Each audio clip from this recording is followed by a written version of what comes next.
Hello, my name is Jonathan Cantu, and I am here to discuss an argument over World War I and World War II. Till this day, people still wonder which of these great wars influenced the world as we know it today. In order to find the proper answer to this, three things must be examined: politics, economics, and society as a whole. In addition, I am fully aware that World War II takes place not too long after World War I, and this fact leads many to speculate that the war that is primarily responsible for the world today is actually World War II. However, it is also factual that if it weren't for World War I, World War II wouldn't have ever happened in the first place. So if people wanted to get technical with cause and effect, it is very plausible to blame World War I for everything. All of these facts are what have gathered up into the argument that I am currently discussing. First of all, World War I was the cause of the establishment of the League of Nations, the Great Depression, the end of colonialism, the spread of diseases, the U.S. becoming a world power, and the downfall of the Central Power monarchies, Austria-Hungary, Russia, Turkey, and Germany. A primary factor to the downfall of the Central Powers was the Treaty of Versailles. The Treaty of Versailles required Germany to accept the responsibility of being the main cause of the loss and damage during World War I. This later became known as the War Guilt Clause. The treaty forced Germany to disarm, make substantial territorial concessions, and pay reparations that were equivalent to 442 billion US dollars. The world already drastically changed forever with World War I, so with the start of World War II, things were only going to change even more for all the nations of the earth. Around 1933, in Germany, a man named Adolf Hitler rose up and encouraged Germany that they needed more land to strengthen their people and that they wouldn't stand for the Treaty of Versailles.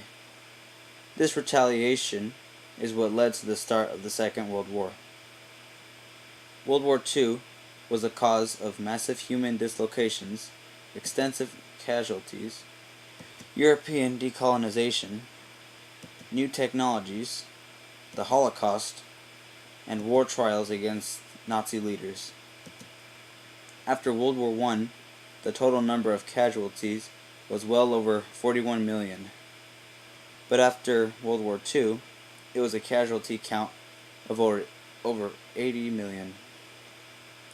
After the war, the British Empire had completely decolonized because they knew that empires during this time bred nothing but trouble. During the war, there was a major advancement in technology, but all that potential was unfortunately used on the war. A major invention was the atomic bomb, which was actually used by America during the war on Hiroshima and Nagasaki. This created a global fear of nuclear warfare in the future, which is still feared by many today. The Holocaust was an event that took place during and after World War II because of Hitler's plan for Germany and the Aryan race to grow. Hitler believed in the Lebensraum, which was the expansion of land and territory. So in order to get more land, Hitler ordered the final solution, which was an extermination of all the Jewish people that were in Nazi territory. And this was the cause of the Holocaust, a massive genocide of Jews that was one of the worst consequences of World War II. After the war was over, a war trial was held against some of the remaining Nazi leaders, and they were all found guilty and sentenced to death or sent to prison.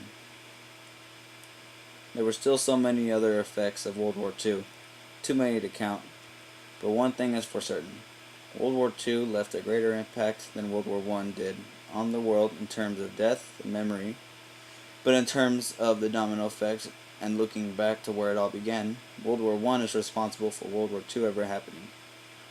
World War I was intended to be the war to end all wars, but all it did was start another war. So the answer to the argument of whether World War I or World War II left a greater mark on the world can be viewed two ways. The first, if you consider World War I and World War II one entire war with two parts, then World War I is at fault for all the outcomes, with World War II being more memorable, as it's full of more death and happened more recently. And the second, being World War II, a greater factor to the world state, as the League of Nations didn't last after World War I, but the United Nations still exists to this day, and therefore proving to have a greater impact on the world today.